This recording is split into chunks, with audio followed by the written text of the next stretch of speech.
And welcome to a very special edition of Nostalgia Alley.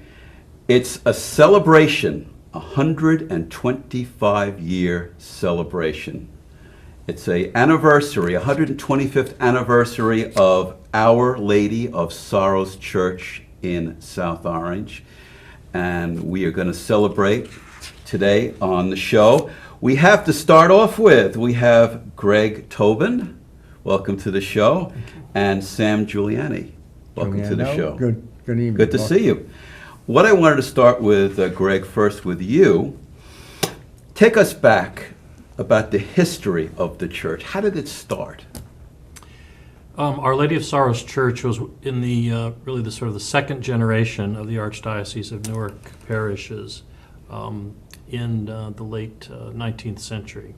The community, South Orange community, has always been very diverse. It's been a nice mix of working class and wealthy people. Nowadays there are a lot of commuters to New York City, as well as people who live and work locally and in New Jersey. And the same was the case then. It was a rather exotic place in some ways because of the wealthy used to vacation here in South Orange. The church was comprised largely of Irish immigrants and families, and soon a lot of Italian immigrants also within the community from Newark and from the local community became the constituents and parishioners of Our Lady of Sorrows. So it was from the beginning an interesting, vibrant mix of people. There have always been African American members of the parish, and over the last century or so, as the face of the United States has changed through immigration and other cultural changes, Our Lady of Sorrows too reflects the church, the face of the church in the United States, and to a large degree the face of the church universally or throughout the world. Now there are a lot of various groups, including Filipino and African members, African American members, and the sturdy and staunch Irish and Italians who have always been a part of this Part of the parish. church. Yes. And the first church in South Orange was built when? I know it was a wooden church, and then The wooden church, the magnificent- parish started in 1887, and so the church was built within the first few years of the parish's existence, the wooden church. And a magnificent stone church, which is gorgeous. I like to refer to it as a little miniature St. Patrick's Cathedral. When was that built? During the Depression, during the height or depth of the Depression, if you will, by Italian stonemasons. The cornerstone was laid in 1930, and it rose quickly within a couple of years at a cost of about $600,000. Isn't that correct? That is correct. And Sam, you are the senior parishioner at Lady of Sorrow. Tell me a little bit about how you got involved with the church and the changes that you've seen throughout the years. Yes. My time was really a native of this area. However, I then moved out to Cincinnati, Ohio, and living out there for a while. Then I came back to this area, and it was at that time, back in 1965, when I became a parishioner. And I was so impressed, not only with the church itself, although I was somewhat familiar with it, but I had attended services there before I officially joined the parish, and I'm delighted that I made that decision. At the time, my wife and I had 4 young daughters. They attended the schools, and it has served us very well, not only in a spiritual sense, in the sense of being able to have an opportunity to meet many, many fine people who are members of the parish community, and who in turn got me more involved in the community at large. Now, have you seen a lot of, how long have you been a parishioner, first of all? Since 1965. Have you seen a lot of changes since 1965? Oh, yes, of course. What are some of the major then- changes you've Well, experienced? of course, Vatican II had a major impact on every parish. And in our case, in the case of Our Lady of Sorrows, why we were very, very active in implementing the changes. Some parishes may not have been as active as we were, but we implemented the changes, and in my view, they were very well accepted. I think the big change that brought about is more community involvement with the changes. The lay people were much more involved than they had been pre-Vatican II. And the pastor made an effort to get to engage many of the parishioners, not only in the spiritual activities, but in terms of temporal matters as well. And so we had such things as a parish council that would involve spiritual issues. And then from a temporal standpoint, we have a finance council, for example, and that was almost unheard of prior to that time. So a great deal of laity involvement. And Greg, a historical note real quickly, the pastor back then, Monsignor George Shea, had been the rector of the seminary for the Archdiocese of Newark, and he had been a theological advisor at Vatican II, so he himself was at Vatican II. So he had a role there, and then in implementing the reforms that Sam mentioned. Now, you mentioned that, which is an interesting point. A lot of changes Vatican II from Latin to English, from the priest facing, instead of facing the altar, facing the people. Yeah. Could you go into a little bit about some of those changes and as far as the way Certainly. Those changes, which are very visible to people even to this day, are the liturgical changes, the form of the Mass. In its essence, the Mass is the same as it's been for 2 millennia, but certain aspects of it, including the participation of the laity in spoken prayer, responses, and participating in the music, really changed radically after Vatican II. Yes, the priest faces the congregation during Mass. The language change to the vernacular languages, in our case English, was a big piece of that change. Other changes included from that council from 1962 to 1965 included a renewed focus on ecumenical relations with other Christian faiths and with other religions, especially Jews, relationship between Catholics and Jews. And in this community in particular, that has been a very strong theme over the past half century or more, really, is the role that Our Lady of Sorrows plays within the broader Christian community and in interfaith relations, including activities such as having the Interfaith Hospitality Network, housing homeless people for periods of time in conjunction with other churches in the area.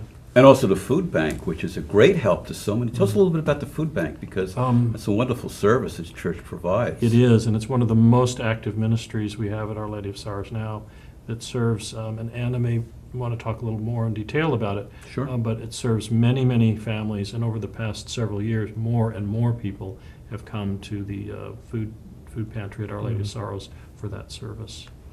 Wow. Yeah. And 125 years at the church, which is a wonderful tribute to the church, 125 years. What are some of the activities that we're going to be seeing that the church is doing? In celebration of the celebration anniversary? of the... I think Ann probably be more qualified to comment on that, rather than I, yeah. By the way, let me add to what Greg has already mentioned with respect to the changes. The vernacular, of course, was a major change. The other major change, laity involvement. The laity is now involved in the celebration of the liturgy as readers, and, involved in the choir, and well, of course, and now deacons too. And that was unheard of. So that's another example of a great increase in laity involvement. Another change wrought by the council was a refocus on the religious life, the religious women and men. And Our Lady of Sorrows has an interesting history in that, as many people will recall, people of a certain age, there have always been nuns teaching in the schools.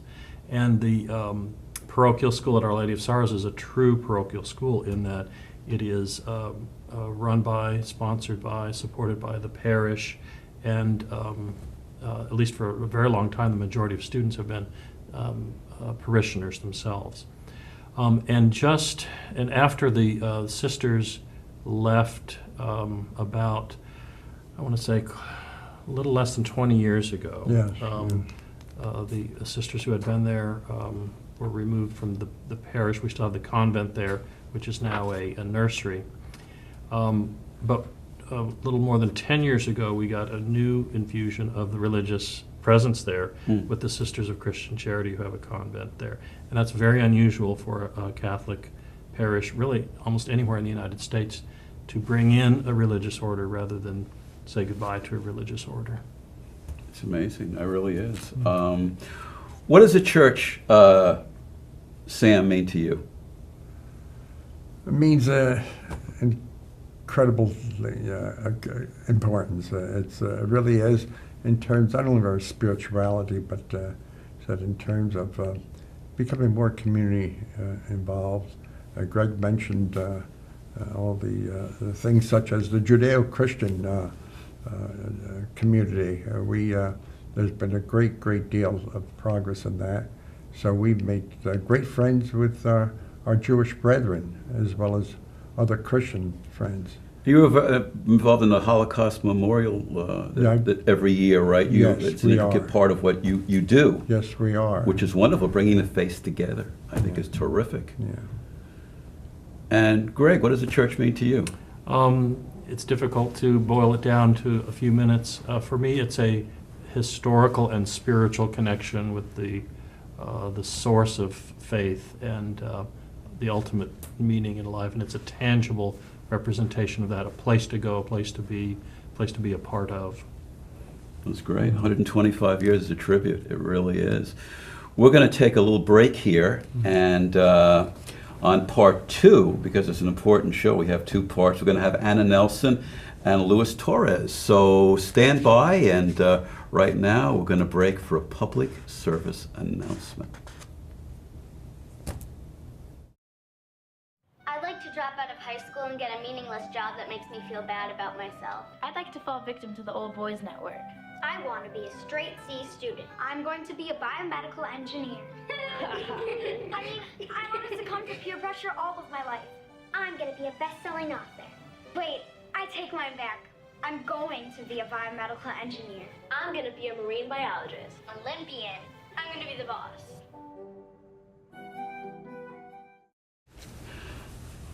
And welcome back. With us right now, we have Anna Nelson. Anna, welcome to the show, and Luis Torres. Thank you. And what I wanted to ask you is, how are young people being reintroduced to the church? Anna, I'm going to start with you. Well, I think there's an emphasis on family. I know that we have over in recent years have a children's mass at 9:30, and at that mass, I think it's once a month. Children they leave the mass for a while and they get some religious education outside of mass. So it's a special mass for them. And I know that there's a lot of especially over the past 25 years, there's been a lot of social events for families. And just trying to make them feel part of, part of the parish, part of the community. We also have coffee and donuts after some masses, so families, especially I think after that 9:30 children's mass, families come down and have some coffee and share a little bit after mass. So I think there's just trying to make the church a place of community and not just a place to go to mass and leave, but to make and also with the sacraments. Just trying to, even the sacraments, like the communion and confirmation, there's a lot of preparation and involvement of the families to make those Great. important. And Louis, you have kids. Tell me about how the kids are introduced to the church. Well, my wife and I moved to South Orange 10 years ago, and we became members of the parish. From the first moment that we entered the doors of the church, it was pretty apparent. Unlike our previous parish, which unfortunately was closed down, Our Lady of Sorrows was vibrant. It was full of life. The 9:30 Mass is the children's Mass. So if you have younger children, you bring them to that Mass. And upon walking in, we heard babies crying and a little chitter-chatter.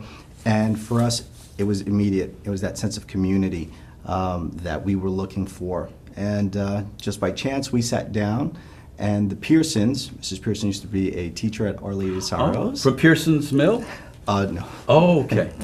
And immediately welcomed us to the church. And there were other families, the McDonalds and the Romans, on that first day that welcomed us to the parish. And fast forward 10 years later, in the earlier segment, we talked about people volunteering and giving of their time to the church. And I'm proud to say my family is deeply involved. I'm on the finance council you heard about. Yes. Also participate as a coach at the school.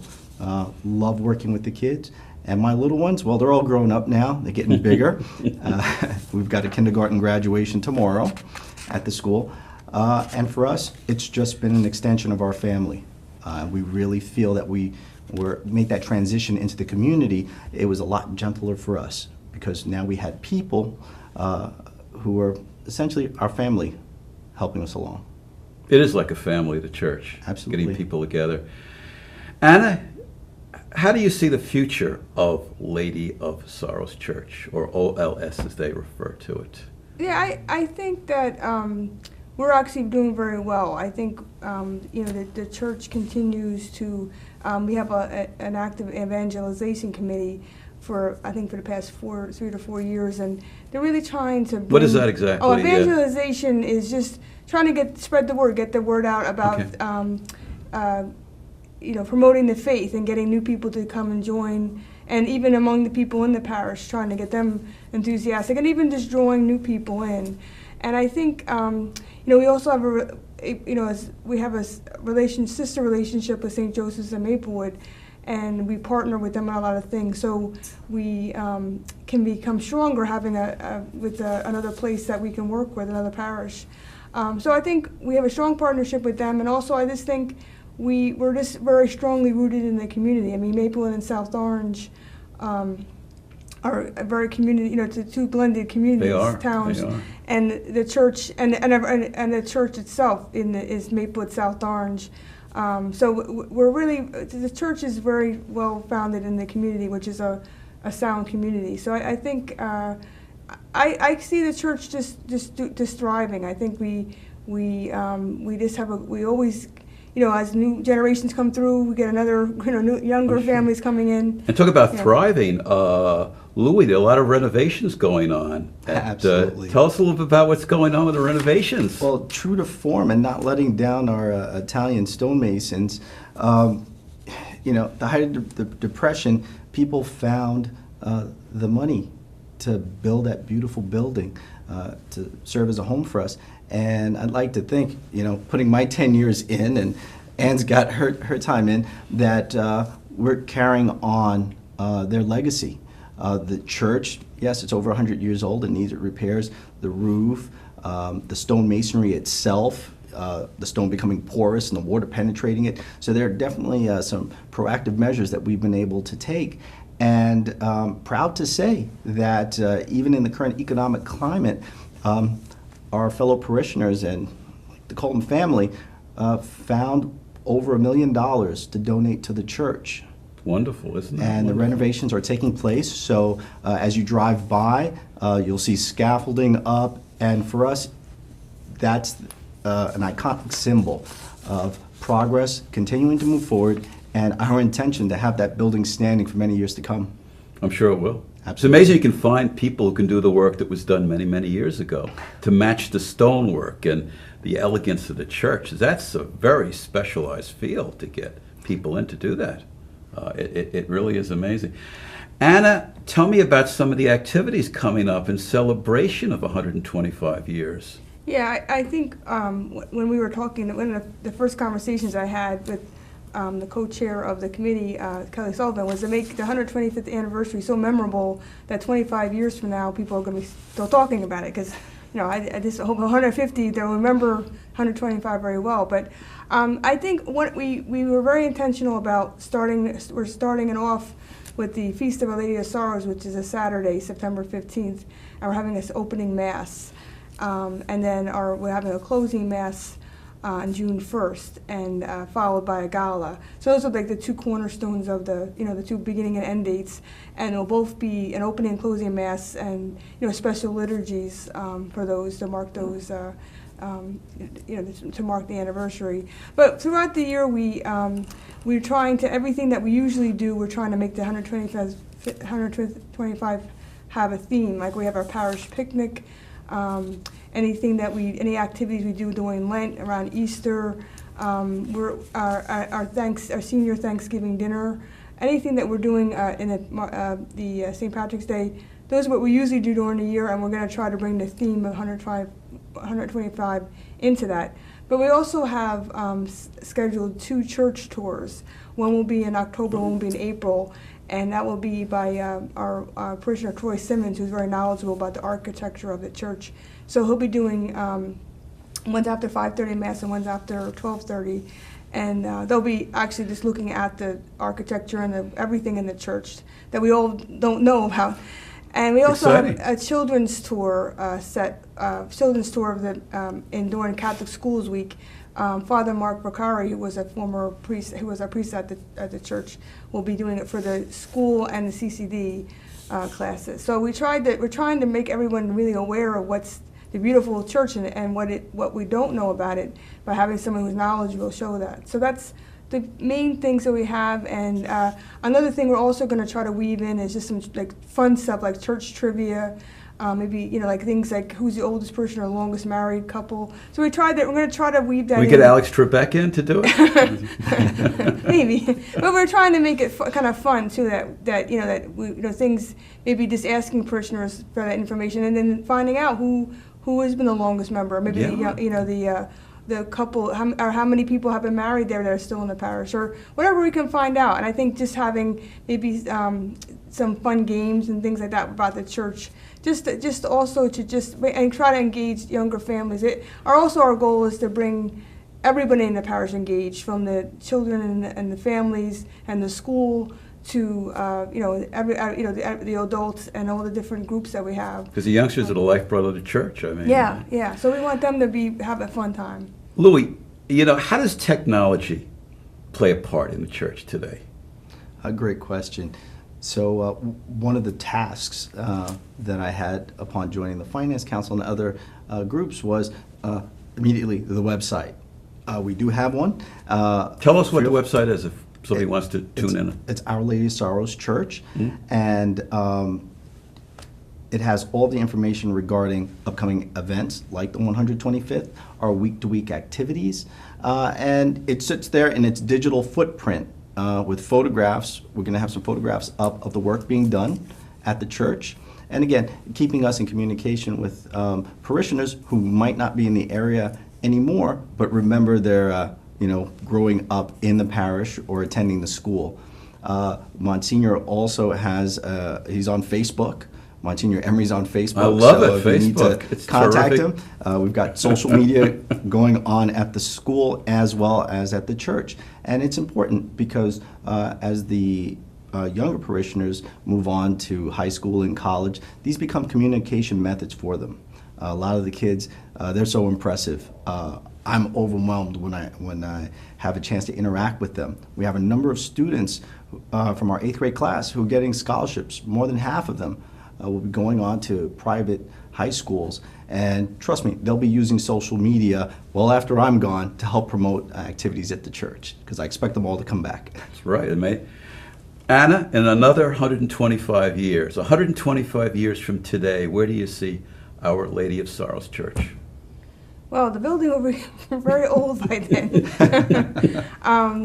But the church building itself, we don't know what will be. But I think the parish will be there. I think, again, it's so well part of the community of South Orange and Maplewood. I think it will be there, and I think it's a place. If there's families and it's a community, that's the real thing. It doesn't matter the building and the It's area. not the building, it's the people that and I make think it. and I think I think it has such a strong community center that I think it will always thrive and be there. And I don't know. None of us will be there, but No. we'll be happy to see that we've left our mark. We've done our part to keep it going forward. And we can. Louis, I'll ask you the same question. 125 years from today, where do you see the church? I hope they're having a live broadcast all over the world, and you have, 4 people sitting here telling you about their participation in continuing this wonderful historic building, as well as continuing to build a community. And I hope that the community is even more diverse and open. Right now, we have so many people coming from so many different places to participate with us that it's only encouraging. I only see it continuing. Great. I think probably in 125 years we'll be doing this in 3D, which is great. We're going to be closing in 2 minutes from right now. Any last words, Anna? I'm just excited to see the celebration and the timing of the renovations and even new landscaping. So we're really ready for this. I think everybody, I think the committee that is planning is excited, and I think when the word gets out to the parish, everyone's going to be really excited to see what we're doing. Louis, any closing words? I encourage everyone to participate in all the activities in the coming year to celebrate the 125th anniversary of the church. It's a community series of events, not necessarily completely religious, but I'd like people to come, take a look if you haven't. It's a beautiful church. It's a wonderful environment. Participate, join us. I'd also like to note that the food pantry, again, you don't have to be a parishioner to come partake of the food pantry or even to make donations to it. Great. Anna and Louis, thank you so much for coming on the show. And any more information you want, we'll have all the information at the end of the show. This is Mike Sobel saying thanks for joining us on a very, very special occasion.